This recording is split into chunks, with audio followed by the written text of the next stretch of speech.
Seen one morning, in the savannah birds chirp. Leo, the young lion cub practices his roar.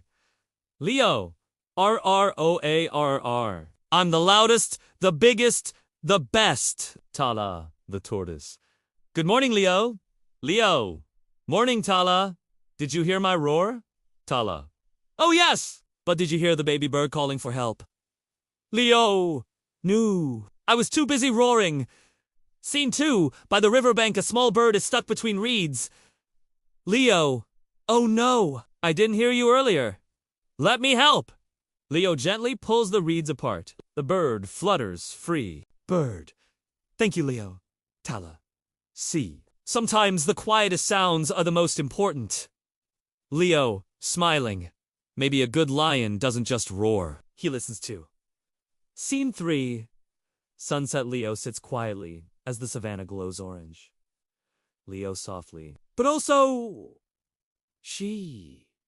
Everyone laughs. Hello, wonderful story lovers, and welcome back to our channel. Today, we have a very special story for all our little adventurers. A tale from the sun-drenched plains of the African savannah. It's a story about a young lion cub who thought being the loudest was the best thing in the world. But he was about to learn a very important lesson. Are you ready to meet him? Let's begin our story. Leo the lion, who learned to listen. In a cozy den, nestled under the shade of a giant baobab tree, lived a little lion cub named Leo. Leo was a bundle of energy, with a fluffy mane, just starting to sprout around his face and paws that were a little too big for his body. Every morning, as the sun painted the sky with brilliant shades of orange and pink, Leo would practice the one thing he believed made a lion truly great: his roar. Hey! Hey! Hey! Oh! Ah! Hey! Hey! He'd bellow, puffing out his chest and trying to sound just like his father, the king of the savannah. The sound would echo across the grasslands, startling the zebras and making the monkeys chatter in the trees. Roar! I'm the loudest, the biggest, the best, he would declare to anyone who would listen, and even to those who wouldn't. He was so proud of his mighty voice. One sunny morning, as Leo was in the middle of his loudest roar, yet a slow, gentle voice greeted him. Good morning, Leo. It was Tala, the old and wise tortoise. Tala had seen many seasons come and go, and her wrinkled face always held a kind, knowing smile. Leo stopped mid-roar, a little surprised. He hadn't noticed her approach. Morning, Tala, he chirped excitedly, his tail wagging. Did you hear my roar? Wasn't it amazing? I bet you could hear it from all the way over by the waterhole. He was sure she would be impressed. Tala blinked slowly. Oh yes, Leo, she said, her voice as calm as a quiet stream. It was very loud indeed. The whole savannah heard you. She paused for a moment, her wise eyes twinkling. But while you were roaring, did you happen to hear the baby bird calling for help? Leo's confident expression faltered. He tilted his head, his ears twitching. Huh? He said, confused. He strained his ears, but all he could hear was the gentle rustling of the wind in the tall grass and the distant buzz of insects. A baby bird? No! I didn't hear anything like that. I was too busy roaring. He felt a small pang of disappointment. How could he have missed something? He was supposed to be the great Leo. Tala gave him a gentle nod. Sometimes, Leo, she said softly, the most important sounds are not the loudest ones. They are the quiet ones you have to listen for. She slowly turned and began to shuffle towards the riverbank. Come with me. I'll show you. Curiosity now getting the better of him, Leo forgot all about his roaring practice. He padded silently behind Tala, his big paws making soft prints in the dusty soil. He tried to be as quiet as possible, just like Tala had suggested. As they got closer to the river, a faint, high-pitched sound reached his ears. It was a tiny, desperate cheep. Cheep. Cheep. Do you hear it now? Tala asked without turning around. Leo's ears perked up.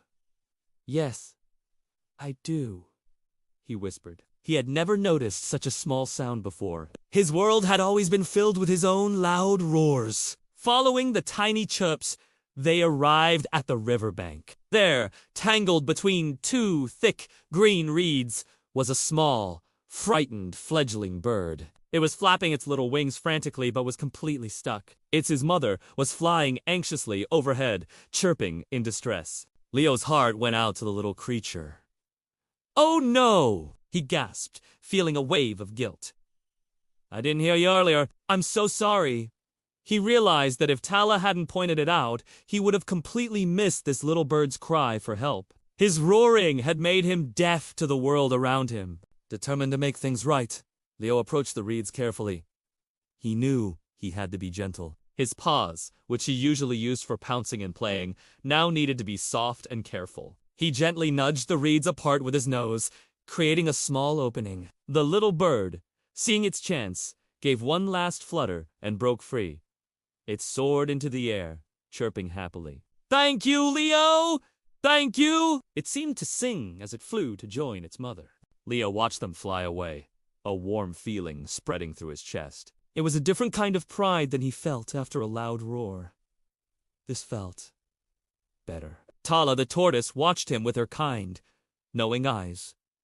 "See, Leo," she said, her voice full of warmth. "Sometimes the quietest sounds are the most important. A cry for help is more important than the loudest roar." Leo looked down at his paws, then back at the wise old tortoise.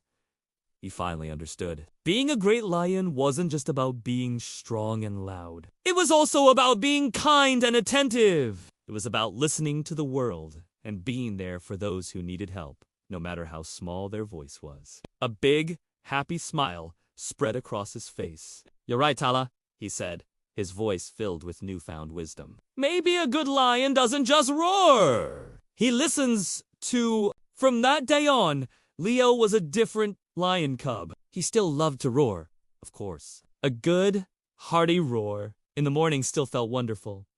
But he also learned to love the quiet moments. He would sit by the waterhole and listen to the frogs croaking. He would lie in the grass and listen to the crickets chirping. He heard the gentle whisper of the wind, the buzz of the bees, and the soft footsteps of the smaller animals. One evening, as the sun began to set, casting a magnificent orange and purple glow over the entire savanna, all the animals gathered.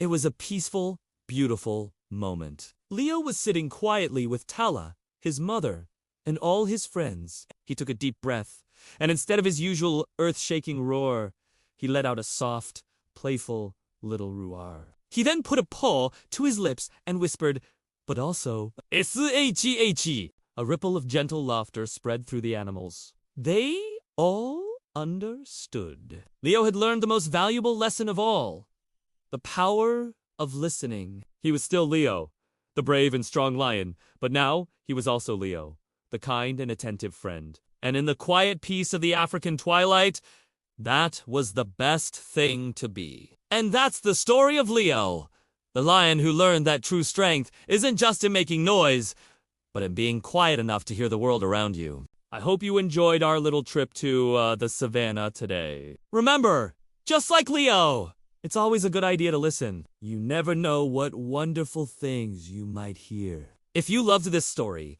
please give this video a thumbs up, and don't forget to subscribe to our channel for more amazing adventures. We love sharing stories with you. Thanks for watching, and we'll see you next time. Bye for now!